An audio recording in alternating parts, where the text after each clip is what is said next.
पाकिस्तान के पेशावर में नामालूम हमलावर के जरिए 25 साल के एक सिख लड़के रविंद्र सिंह का कत्ल।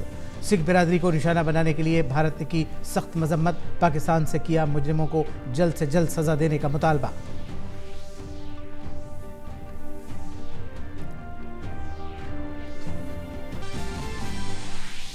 शहरियत तरमीमी कानून की हिमायत में बीजेपी मुल्क भर में चला रही है अवामी राब्ता मुहिम। बीजेपी सदर अमित शाह ने दिल्ली में बूथ कार्यकर्ता सम्मेलन से किया खिताब। पार्टी के सीनियर लीडर समेत कारकुनान 3 करोड़ कुनबों से करेंगे राब्ता।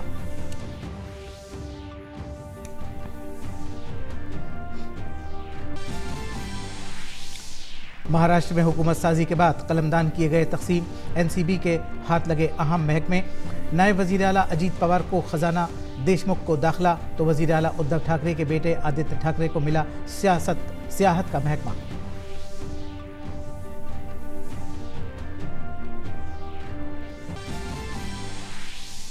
इराक में मारे गए ईरानी जनरल कासिम सुलेमानी का जज्द खाकी। ईरान पहुंचने पर लाखों लोगों ने किया रंजो गम का इजहार। इराक और केनिया में अमरीकी ठिकानों पर हमले की खबर। डोनाल्ड ट्रंप ने ईरान को दी सख्त वार्निंग।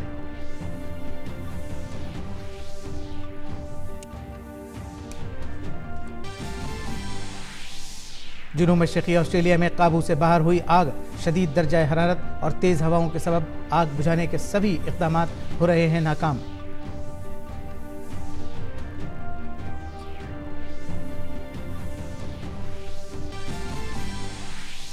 और क्रिकेट में भारत और श्रीलंका के दरमियान आज से 3 मैचों की T20 सीरीज गुवाहाटी में होगी शुरू। बुमराह और एंजेलो मैथ्यू पर होगी सबकी नज़र।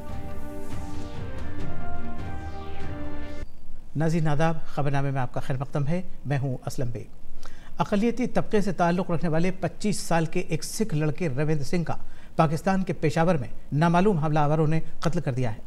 लड़के की लाश आज चिमकानी पुलिस स्टेशन के नज़दीक पड़ी मिली। मामले की जांच जारी है। इसी दौरान भारत ने इस वारदात की सख्त अल्फाज में मजम्मत की है। भारतीय वज़ारत ख़ारिजा ने कहा है कि पाकिस्तान अक़लियतों को निशाना बनाकर किए जाने वाले कत्ल की वारदातों को फौरी तौर पर रोके और इन वारदातों के मुजरिमों को जल्द से जल्द सज़ा को यकीनी बनाए। वज़ारत ख़ारिजा ने कहा है कि पाकिस्तानी सरकार दूसरे मुल्कों पर तबलीग करने के बजाय अपने यहाँ की अक़लियतों को तहफ़्फ़ुज़ फ़राहम करे।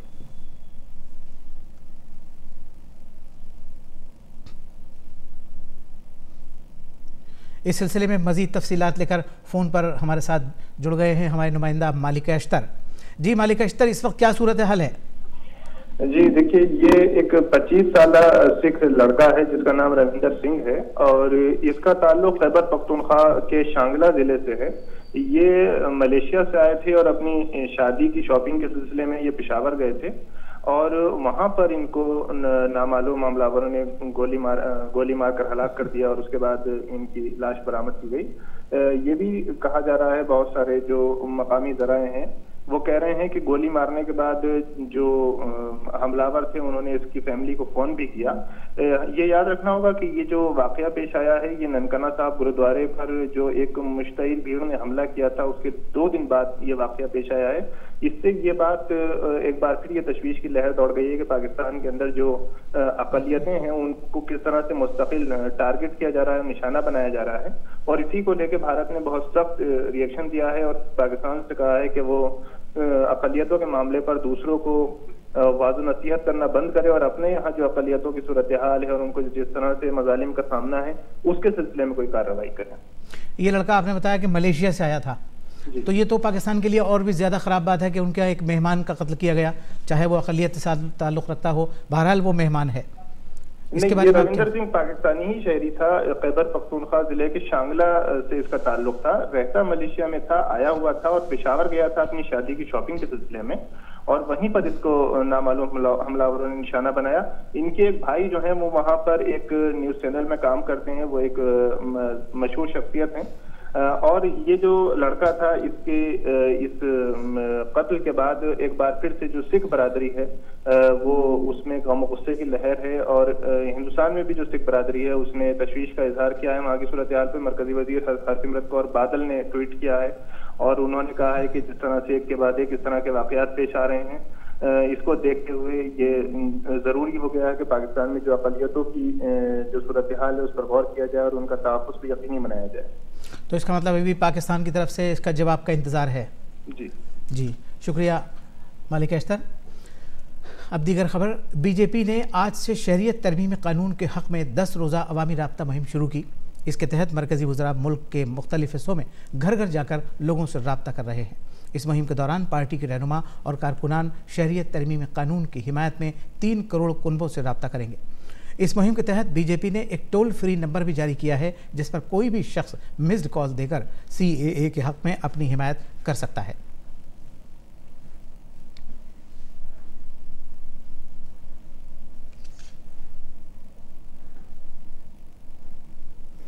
शहरियत तरमीम कानून के लिए लोगों में बेदारी पैदा करने की गरज से बीजेपी अवामी बेदारी मुहिम चला रही है। वज़ीर दाखिला अमित शाह ने इस सिलसिले में आज दिल्ली के लाजपत नगर का दौरा किया और एक घर में जाकर लोगों को CAA के बारे में बताया। वज़ीर दाखिला ने इस दौरान पर्चे भी तकसीम किए।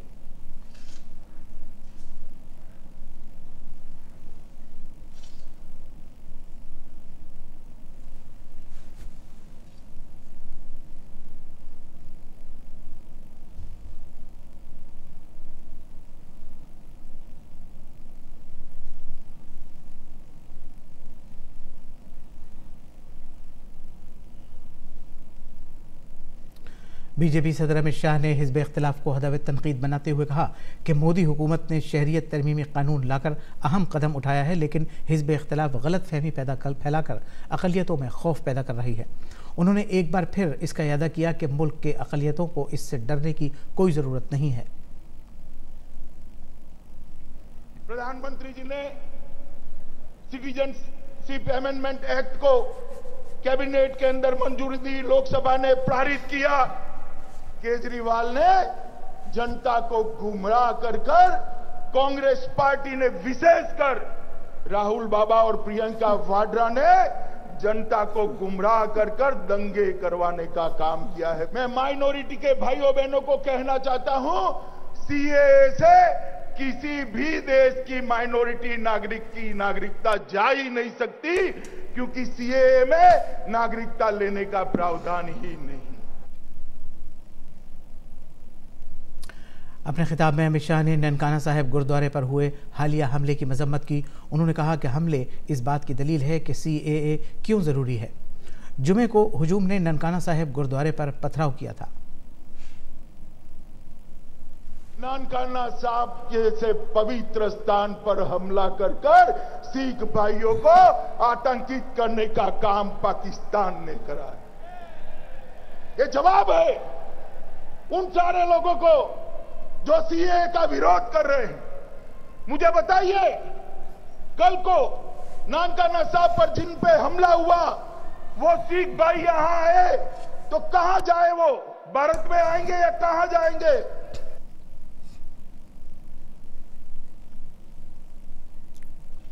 बीजेपी के कारगुजार सदर JP नड्डा ने कहा है कि मुल्क में बीजेपी ही वाहिद ऐसी पार्टी है जो बैनुल अक़वामी सतह पर मुल्क की क़यादत करके आगे बढ़ रही है।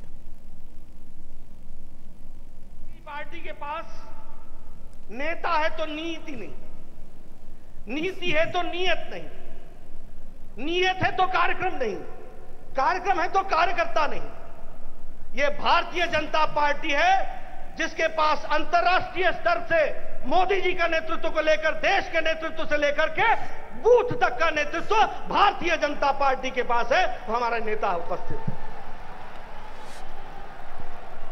हमारे पास नेता है, नीति है, नियत है, कार्यक्रम है, कार्यकर्ता है और आपके द्वारा बनाया गया वातावरण है जिसको हमको अपने आप में संभालना है। वज़ीर दिफा और बीजेपी के सीनियर लीडर राजनाथ सिंह ने अपने पार्लिमानी हल्क़े लखनऊ में शहरियत तरमीमी कानून की हिमायत में अवामी राब्ता मुहिम चलाई। उन्होंने मुस्लिम बिरादरी से गुमराह न होने की अपील की। मैं भारत के रहने वाले भी सभी अल्पसंख्यक भाइयों से मैं अपील करना चाहता हूं कि अनावश्यक रूप से आपको गुमराह करने के लिए और निहित राजनीतिक स्वार्थ को पूरा करने के लिए यह गलतफहमी नागरिकता संशोधन अधिनियम को लेकर पैदा की जा रही है। आप किसी भी सूरत में दिग्भ्रमित न हो।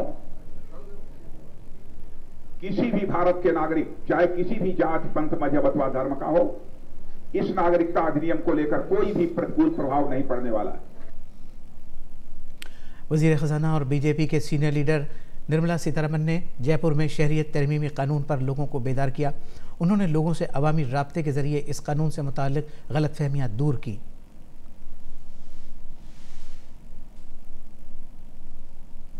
पार्लियामेंट में जवाब देने के बावजूद गलतफहमी फैला करके जनता को गुमराह करने की कोशिश जो हो रही है, उसके खिलाफ भारतीय जनता पार्टी आज सड़क में पहुंच करके जनता के घर घर पहुंच करके हम विस्तार से एक्सप्लेनेशन दे रही हैं। शहरियत तरमीमी कानून के सिलसिले में आज राजधानी दिल्ली के श्री फोर्ट ऑडिटोरियम में मरकजी वजीर रविशंकर प्रसाद ने शहरियत तरमीमी कानून पर गलतफहमी से सच की जानिब प्रोग्राम में हिस्सा लिया। इस मौके पर उन्होंने एक किताबचे का भी इजरा किया।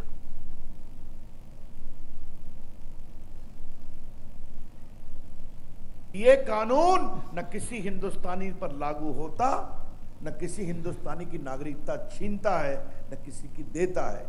ये सिर्फ और सिर्फ लागू होता है हमारे वो भाई जो पीड़ित होकर हिंदुस्तान से आए, हिंदू, सिख, पारसी, ईसाई, बुद्धिस्ट, जैन, जो इन 3 मुल्कों से अमानवीय व्यवहार से भारत आए।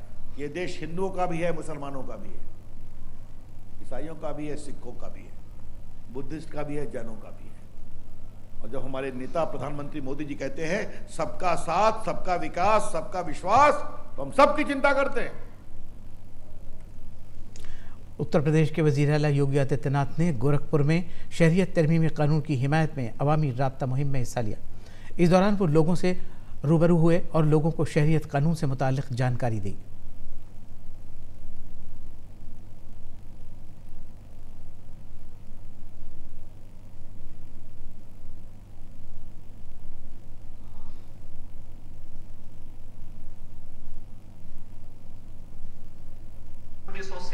में देश का विभाजन करके कांग्रेस ने इस देश को जो दंड दिया था और पाकिस्तान के अंदर, बांग्लादेश के अंदर जिन अल्पसंख्यक समुदाय के लोगों को मरने के लिए छोड़ दिया गया था, आज वे अगर शरण लेने के लिए भारत के अंदर आए हैं तो उन्हें नागरिकता देना ये हमारा दायित्व है, उनकी सुरक्षा करना हमारा दायित्व है और ये नागरिकता कानून उसी का हिस्सा है।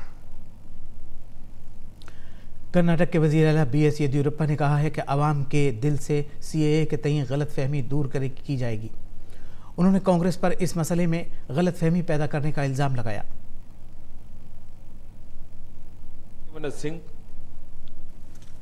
Congress people are creating confusion among the Muslim community.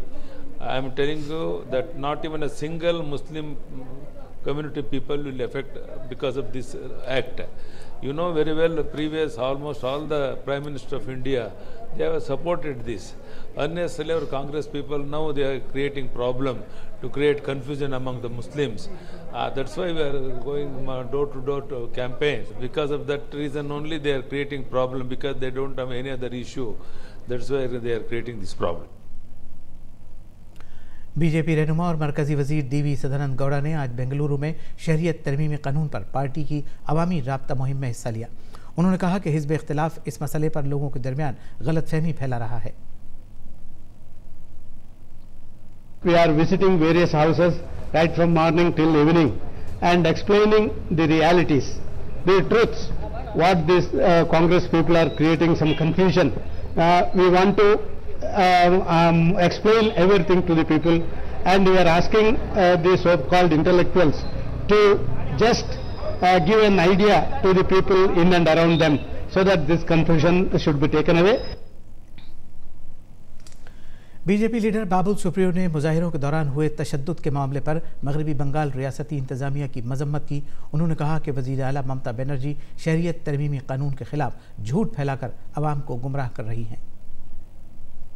Bengal में जो खतरनाक खेल, जो खतरनाक अपीसमेंट पॉलिटिक्स का खेल ममता बनर्जी खेल रही है, इसके खिलाफ आज से हम लोग एक बहुत बड़ा जनसंपर्क अभियान जो है आज से हम लोग बंगाल में शुरू करने जा रहे हैं। एक लाइन की झूठ जो सरेआम झूठ है और इस झूठ के सामने हम सत्य को लेके इसका मुकाबला करेंगे। सीए नागरिकता सिटीजनशिप देने का एक एक्ट है, किसी से सिटीजनशिप छीनने का एक्ट नहीं है। दिल्ली विधानसभा चुनाव का ऐलान होना अभी बाकी है, लेकिन सियासी पार्टियां इंतखाबी तैयारियों में मसरूफ हो गई हैं। आज इंदिरा गांधी इंडोर स्टेडियम में बीजेपी ने यूथ कार्यकर्ता सम्मेलन का इफ्तिताह किया, इनेकाद किया, जिसमें पार्टी के कौमी सदर अमित शाह और कारगुजार सदर जेपी नड्डा समेत मरकजी वजीर प्रकाश जावड़ेकर और हर्षवर्धन ने भी हिस्सा लिया। बीजेपी सदर दिल्ली में बीजेपी की सरकार बनने की उम्मीद जाहिर की।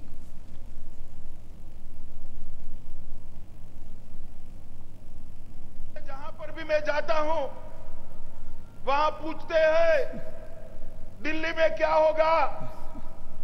मैं आज आप सबके सामने जवाब दे देता हूं, दिल्ली में नरेंद्र मोदी जी के नेतृत्व में भारतीय जनता पार्टी की सरकार बनने वाली। यही कार्यकर्ता जिन्होंने एमसीडी भी जिताया, लोकसभा भी जिताया, मैं उनके भरोसे कह रहा हूं कि दिल्ली में भारतीय जनता पार्टी की सरकार बनने जा रही है। वज़ीर-ए-आज़म मोदी ने बीजेपी के सीनियर लीडर मुरली मनोहर जोशी को उनके यौम पैदाइश पर मुबारकबाद दी है। वज़ीर-ए-आज़म ने कहा कि बीजेपी के सीनियर लीडर कौमी मफादात के तहफ़्फ़ुज़ और मुल्क की तरक्की को आगे बढ़ाने के लिए पूरी तरह अहद बस्ता हैं। साबिक़ मरकज़ी वज़ीर और साबिक़ रुकन पार्लियामेंट जोशी 1934 में आज ही के दिन उत्तराखंड के नैनीताल में पैदा हुए थे। वज़ीर-ए-आज़म नरेंद्र मोदी ने senior BJP leader Murli Manohar Joshi के घर जाकर उन्हें मुबारकबाद पेश की।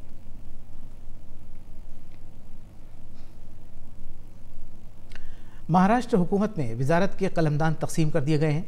एनसीपी के सीनियर रहनुमा अजीत पवार को ख़जाने और महकमा मनसूबाबंदी का कलमदान दिया गया है, जबकि उनकी पार्टी के ही रहनुमा अनिल देशमुख रियासत के नए वज़ीर दाखिला बने हैं।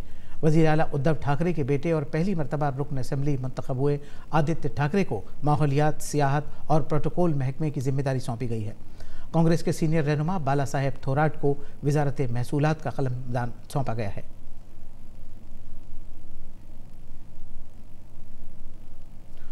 बीजेपी रहनुमा मीनाक्षी लेखी ने पाकिस्तान में ननकाना साहिब गुरुद्वारे पर अवाम के हमले की मजम्मत की है। उन्होंने पाकिस्तान के वज़ीर फवाद हुसैन के बयान की मजम्मत की है। उन्होंने पाकिस्तान में अक़लियतों के हुकूक़ की हिफाजत में नाकामी पर सवाल उठाया। जो भी घटना ननकाना साहब में हुई है वो बहुत ही दर्दनाक घटना है और दुख पहुंचाने वाली घटना है। मुझे अटैक करना या भाजपा को अटैक करने का कोई मायने नहीं है, उसका कोई मकसद नहीं है, क्योंकि इस समय जो प्रश्न चिन्ह है वो पाकिस्तान की सरकार के ऊपर लगा हुआ है। जिस तरीके की हिंसा और नकारात्मक विचारधारा का आप अनुपालन करते हैं वो दिखाई देता है और इन सब का जवाब पाकिस्तान को आज देने की ज़रूरत है। बेंगलुरु में इंडियन साइंस कांग्रेस ने तमाम तबकों के लोगों में दिलचस्पी पैदा की है। लोगों की निगाहें DRDO के फूड लैब स्टॉल पर है, जो गगनयान के खलाबाजों के लिए खुसूसी खाना तैयार कर रहे हैं। खलाबाज ये खाना अपने साथ खला में ले जाएंगे। इसरो ने 20 खानों का एक मेन्यू तैयार किया है, जिसे फूड लैब तैयार करेगा और खलाबाज ये तय करेंगे कि वो अपने साथ क्या लेना चाहते हैं, रोटी, पुलाव, इडली या वड़ा।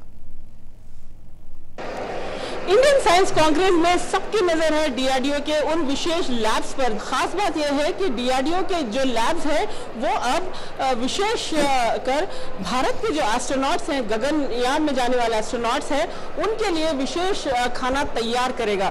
यहाँ पर मेरे सामने रखा गया एक छोटा सा कॉडी पावर है, ये छोटे कैप्सूल्स हैं। अगर एस्ट्रोनॉट्स के पास खाना ना भी हो तो वो एक कैप्सूल के जरिए पूरा दिन गुजार सकते हैं। पूरा दिन उन्हें 300 कैलोरी की जो एनर्जी है वो मिल सकती है। तो ये छोटा सा एक उदाहरण है, लेकिन लैब्स इस तरह का कई यहाँ पर रिसर्च कर रहे हैं। बात करते हैं कुछ युवा वैज्ञानिकों से, किस तरह का रिसर्च चल रहा है ताकि खासकर एस्ट्रोनॉट्स के लिए कुछ विशेष तैयार किया। एस्ट्रोनॉट्स के लिए जो कैप्सूल हम लोगों ने एक फंजाई से सिंथेसिस किया अपनी लैब में, जिसका नाम है कॉर्डिसेप्स फाइनेंसिस। ये हाई एल्टीट्यूड में, ये नेचुरल कंडीशन में मैम ये अवेलेबल है, लेकिन हम लोगों ने इसको अपने लैब में सिंथेसिस किया है। इसका 25 मिलीग्राम अगर ये कंज्यूम कर लिया जाए एक दिन में तो खाना खाने की जरूरत बिल्कुल भी नहीं पड़ेगी। इसरो के साथ आपका अहम प्रोजेक्ट है, तो क्या तैयारियां हो रही है? गगनयान के लिए एस्ट्रोनॉट से शॉर्टलिस्ट हो गए हैं, उनके खाने की क्या तैयारी हो रही है? जैसे कि आप जानते ही है कि वो गुरुत्वाकर्षण शक्ति नहीं होता, ग्रेविटी जो है जो भूमि में है वो पृथ्वी में है वो वहाँ नहीं होता।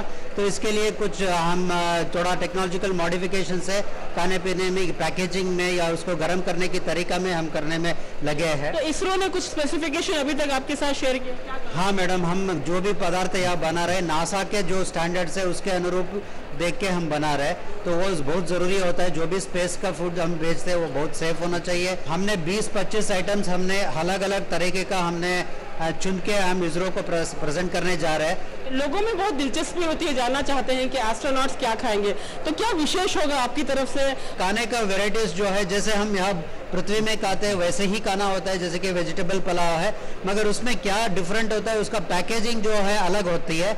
जैसे कि पानी अभी हो, पानी का बॉटल से हम खोल के पी सकते हैं इधर पृथ्वी में, मगर स्पेस में ये सारे चुनौतियाँ हो जाती है क्योंकि खोल नहीं सकते, और अगर खोले तो हर जगह है ना ये पानी जो है उड़ने लगता है, पानी या जूसेस उड़ने लगता है। जब गगनयान के एस्ट्रोनॉट्स इन तमाम चीज़ों के साथ स्पेस की यात्रा करेंगे, अंतरिक्ष की यात्रा करेंगे, तो जाहिर है वो करोड़ों लोगों के सपनों को लिए अंतरिक्ष में उड़ान भरेंगे, जो साल 2022 में सबका सपना पूरा हो सकता है। कैमरामैन श्रीधर के साथ आयशा खानम, डीडी न्यूज़, बैंगलोर।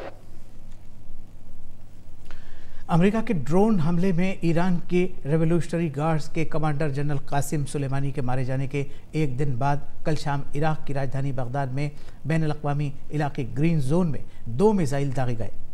खबरों के मुताबिक दोनों मिसाइल ग्रीन जोन में गिरे। इस हाई सिक्योरिटी इलाके में अमरीकी सफारतखाना वाक़ है, जिसमें अमरीकी सफारतकारों के साथ हिफाजती एहलकार भी तैनात है। इसके फ़ौरन बाद अमरीकी सफारतखाने के अहाते में सायरन बजने लगे। इराक़ी फ़ौज ने कहा है कि एक मिसाइल इलाके के अंदर फटा, जबकि दूसरा इस इलाके के बहुत नज़दीक गिरा। इसके बाद राजधानी के शिमाल में अमरीकी फ़ौजियों के हेडक्वार्टर अल बलाद हवाई अड्डे पर 2 रॉकेट से हमला हुआ। रॉकेट के ज़राए का पता लगाने के लिए बेस के ऊपर निगरानी ड्रोन भेजे थे। ईरान के वज़ीर ख़ारजा जवाद ज़रीफ़ ने कहा है कि मशरिक़ वस्ता में अमरीका की मौजूदगी का इख्तिताम शुरू हो गया है। अमरीका के वज़ीर ख़ारजा के दिए हुए बयान पर सख्त रद्द-ए-अमल ज़ाहिर करते हुए जवाद ज़रीफ़ ने एक तस्वीर ट्विटर पर मुश्तरक की है, जिसमें सुलेमानी की मौत पर लोग रंज व गम का इज़हार कर रहे हैं।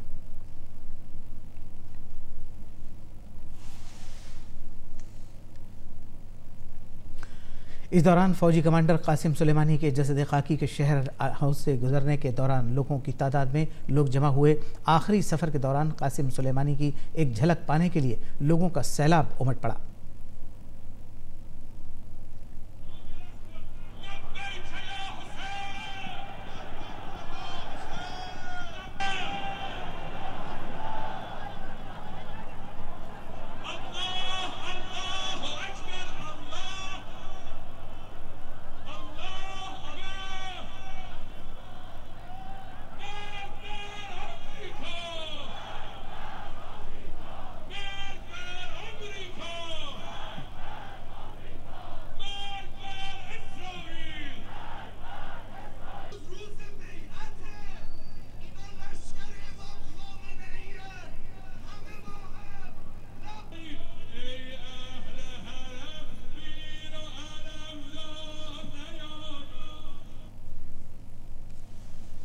इराक़ के वज़ीर आज़म आदिल अब्दुल मेहदी ने ईरानी कमांडर कासिम सुलेमानी और इराक़ी मिलिशिया के सरबराह अबू मेहदी मुहद्दस की अमरीकी हमले में मौत पर 3 दिन के कौमी शोक का ऐलान किया है।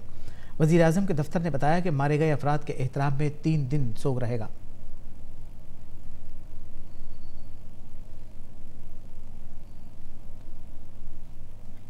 अमेरिका और ईरान के दरमियान कशीदगी के दौरान लोगों ने मुमकिना जंग के खिलाफ मुजाहिरा किया। अमेरिका में वाशिंगटन और न्यूयॉर्क समेत कई शहरों के लोग जंग के इम्कान के खिलाफ सड़कों पर उतर आए।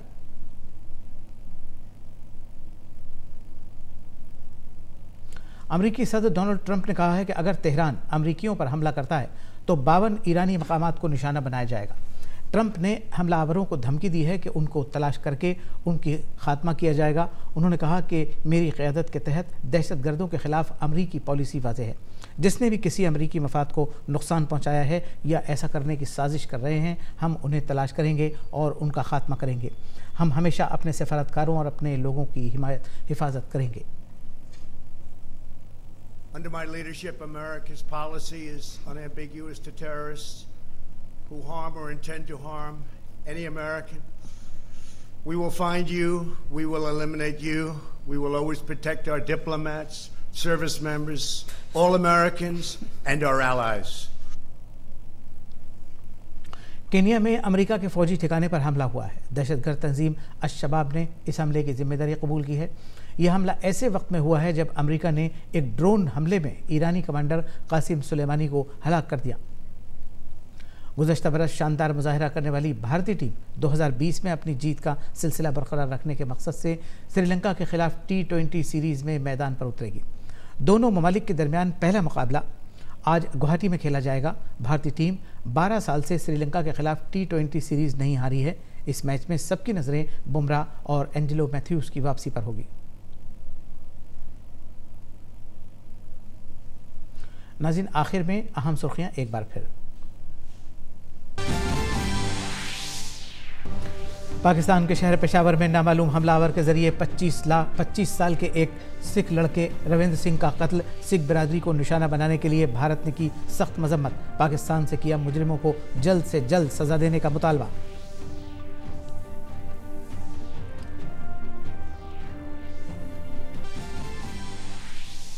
शहरियत तरमीम कानून की हिमायत में बीजेपी मुल्क भर में चला रही है अवामी राब्ता मुहिम। बीजेपी सदर अमित शाह ने दिल्ली में यूथ कार्यकर्ता सम्मेलन से किया खिताब। पार्टी के सीनियर लीडर समेत कारकुनान 3 करोड़ कुनबों से करेंगे राब्ता।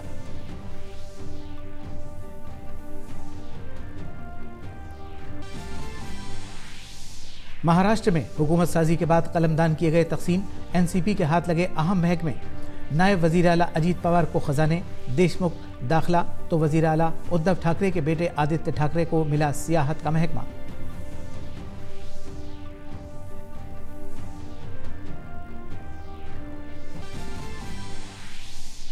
इराक में मारे गए ईरानी जनरल कासिम सुलेमानी का जज़्ब खाकी। ईरान पहुंचने पर लाखों लोगों ने किया रंज गम का इजहार। इराक और केनिया में अमरीकी ठिकानों पर हमले की खबर। डोनाल्ड ट्रंप ने ईरान को दी सख्त वार्निंग।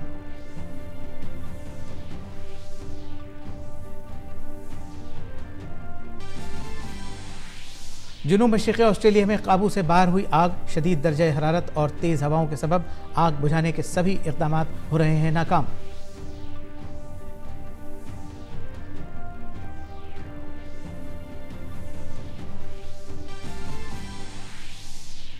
और क्रिकेट में भारत और श्रीलंका के दरमियान आज से 3 मैचों की T20 सीरीज़ गुवाहाटी में होगी शुरू। बुमराह और एंजेलो मैथ्यूज़ पर होगी सबकी नज़र।